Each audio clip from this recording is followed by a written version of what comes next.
All right, welcome. Today we're going to build your personal English toolkit. We're going to pack it with all the essential words and phrases you'll actually use in real-life situations. You know, from celebrating holidays all the way to checking into a hotel.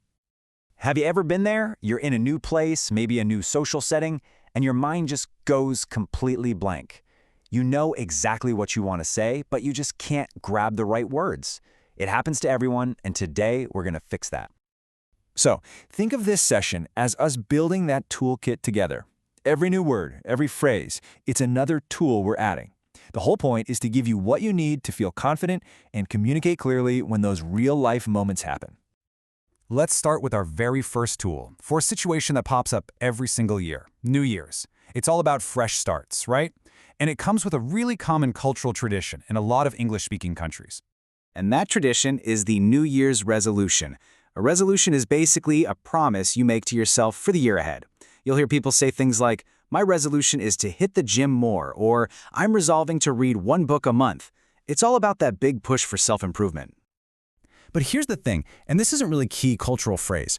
A lot of people, especially in places like the US, will say their lives are constantly on the go.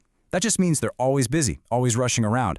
And honestly, that's a big reason why keeping a resolution can be so hard. It's tough to start a new habit when you're always on the move. Okay, so we've gone from the start of the year. Let's jump all the way to the end of it. It's time to stock our toolkit for another huge holiday, Christmas. So, one of the most iconic traditions is definitely the Christmas tree, and there are three key parts to it. First, families go out and pick a pine tree. Then, the really fun part, decorating it with what we call ornaments. And finally, you have the whole magical story of waiting for Santa Claus, who is supposed to come down the chimney. So let's just lock in those three key words. A pine tree is that classic evergreen tree people use. Ornaments are all those little decorations, the shiny balls, the stars, the lights that you hang on the branches.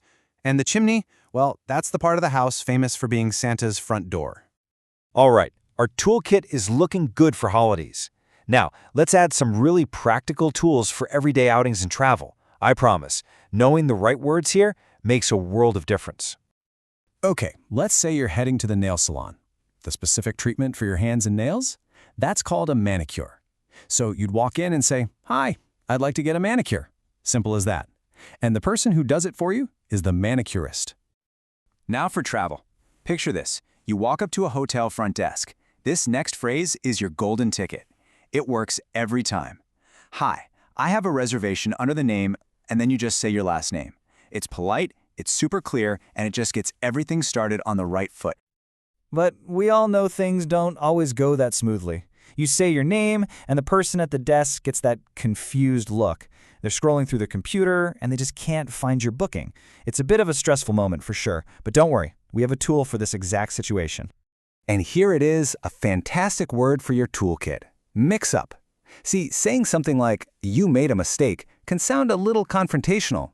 But if you say, "I think there might be a mix-up with my reservation," it's just a much softer, more polite way to point out the problem. It kind of suggests it was just a simple error. And here's the wild part. A mix-up isn't always a bad thing. Sometimes a little problem when you're checking in can actually lead to a really fantastic travel surprise. If the hotel realizes they made the error, they might just offer you a complimentary upgrade. And trust me, this is a golden phrase. Complimentary is just a fancy way of saying free, and an upgrade means they're giving you something better. In this case, a better room than the one you paid for. It's the absolute best-case scenario for a check-in problem. Wow. Okay, we have added a ton of great tools to our kit today. So let's do a really quick recap and just lay them all out so you have everything in one spot. And here it is, your complete toolkit. For New Year's, you're ready to talk about your resolution and maybe explain why being on the go makes it tough. For Christmas, you can chat about pine trees, ornaments, and chimneys no problem. You know to ask for a manicure at the salon. And for a hotel stay, you've got your perfect check-in line, plus the words to handle a mix-up and, fingers crossed, score a complimentary upgrade. So, the toolkit is officially built and it's all yours. The only thing left to do is to start using it.